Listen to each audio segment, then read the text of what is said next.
दक्षिण दिल्ली के अमर कॉलोनी की तंग लेकिन व्यवस्थित गलियों में उस रात सब कुछ सामान्य था। स्ट्रीट लाइट्स की हल्की रोशनी, देर रात तक पढ़ाई करने वाले छात्रों के कमरों में जलती लाइटें और शहर की भागदौड़ से दूर एक सुरक्षित माने जाने वाले रिहायशी इलाके की शांति। लेकिन इसी सन्नाटे के बीच एक ऐसी घटना घटने वाली थी जो न सिर्फ उस इलाके को हिला देगी बल्कि पूरे शहर में सुरक्षा, भरोसे और आधुनिक जीवन शैली पर कई बड़े सवाल खड़े कर देगी। एक प्रतिष्ठित आईआरएस अधिकारी की 22 वर्षीय बेटी जो अपने सपनों को साकार करने के लिए दिन रात मेहनत कर रही थी और यूपीएससी जैसी कठिन परीक्षा की तैयारी में जुटी थी, अचानक एक भयावह अपराध की शिकार हो गई। उसका कमरा, जहां किताबें, नोट्स और सपनों की योजनाएं बिखरी रहती थी, उसी जगह कुछ ही घंटों में एक क्राइम सीन में बदल गया।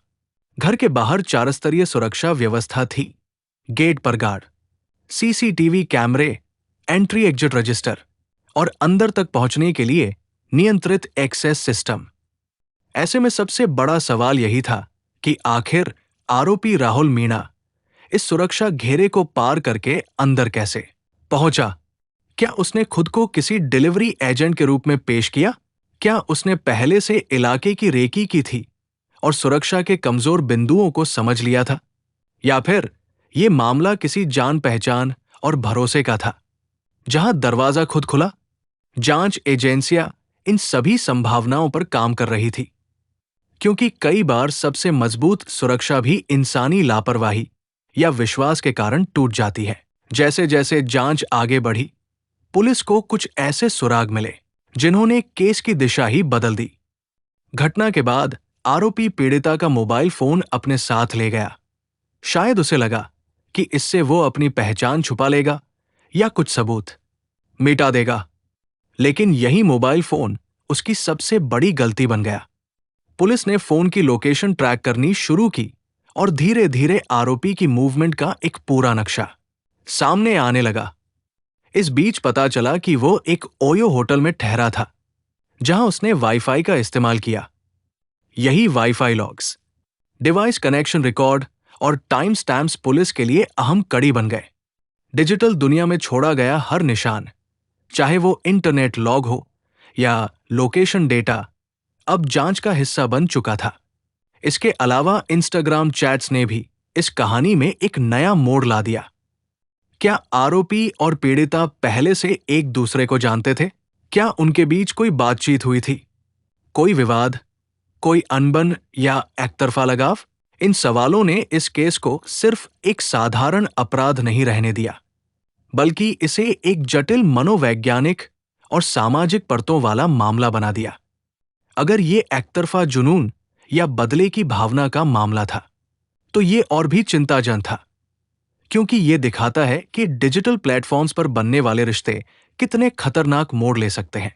दिल्ली पुलिस ने तेजी और तकनीकी दक्षता का परिचय देते हुए महज 14 घंटों के भीतर आरोपी को पकड़ लिया। ये तेजी सिर्फ संयोग नहीं थी, बल्कि आधुनिक जांच तकनीकों, टीम वर्क और डिजिटल फॉरेंसिक के सही इस्तेमाल का नतीजा थी।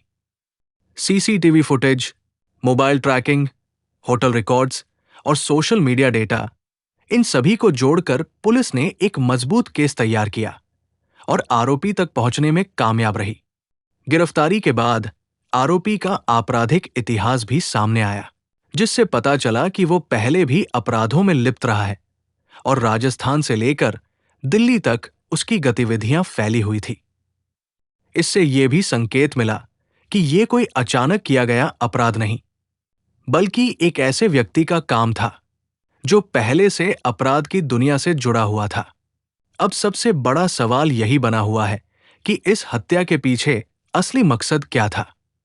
क्या ये एक सोची समझी साजिश थी, जिसमें बदले की भावना ने एक मासूम जिंदगी छीन ली? या फिर ये एक चोरी की घटना थी, जो हालात बिगड़ने पर हत्या में बदल गई? पुलिस इन सभी पहलुओं की गहराई से जांच कर रही है, ताकि सच्चाई पूरी तरह सामने आ सके और न्याय सुनिश्चित किया जा सके। ये घटना सिर्फ एक अपराध की कहानी नहीं है, बल्कि हमारे समाज के कई पहलुओं को उजागर करती है।